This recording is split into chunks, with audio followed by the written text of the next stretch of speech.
ఆదాము అవ్వకి ఇద్దరు బాబులు. మొదటోడు పేరు కయ్యోను, రెండోవాడి పేరు ఏబేలు. మొదటోడు పంట పొలాలు పండించేవాడు, రెండోవాడు గొర్రెలు మేకలు పోయేవాడు.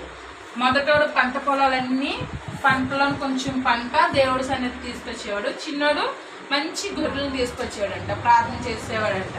అయితే దేవుడికి ఎవరు ఎక్కువ ఇష్టమైందంటే ఎవరైతే మనస్ఫూర్తిగా మంచిది తెస్తారో వాళ్ళకే దేవుడు ఇష్టపడతాడు. అలాగా ఈ ఏబేలు మంచి గొర్రెలను తీసుకొచ్చి సన్నిధానికి పెట్టేవాడు. పెద్దోడు కొన్ని ఏవో లాస్ట్ తెచ్చేసే ఒకరోజు వేసే దేవుడట ఏబేలు ఎక్కువ దీవించాడంట, బోల్డ్ గొర్రెలు వస్తాయంట. ఓకేనా? అర్థమైందా స్టోరీ? అంటే మన దగ్గర ఉన్న దాంట్లో మంచిది దేవుడికి ఇవ్వాలి. ఓకేనా? ఏమివ్వాలి? మంచిది ఇవ్వాలి.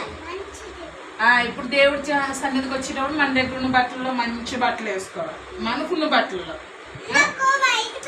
మళ్ళీ దేవుడి సన్నిధికి వచ్చేటప్పుడు మనము బుద్ధిగా ఉండాలి. అప్పుడు దేవుడు మనకి జ్ఞానం ఇస్తాడు, మంచిగా చదివిస్తాడు. ఓకే, ఇప్పుడు నేను ప్రశ్న వేస్తాను, ఆన్సర్ ఇవ్వాలి. మొదలు ఆదాము అవ్వకి ఎంతమంది బిడ్డలు? ఆదాము అవ్వకి ఎంతమంది పిల్లలు? ఆదాము అవ్వకి ఎంతమంది పిల్లలు? ఆదాము అవ్వకి ఎంతమంది పిల్లలు? వాళ్ళిద్దరు పేర్లు ఏబేలు. క్లాస్ కట్టిన ఒకసారి అక్కకి, మధుకి అండ్ మానస్కి, హర్షకి, నలుగురు బాగా చెప్పారు. అయితే కయ్యోను ఏం చేసేవాడు?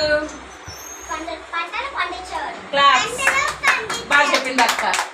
మరి ఏబేలు ఏం చేసేవాడు?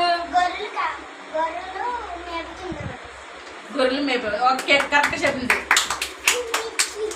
ఇంత స్పీడ్ పరిగెత్తాడు, వదులుదామా అమ్మతో చెప్తాను స్టాప్ చేసి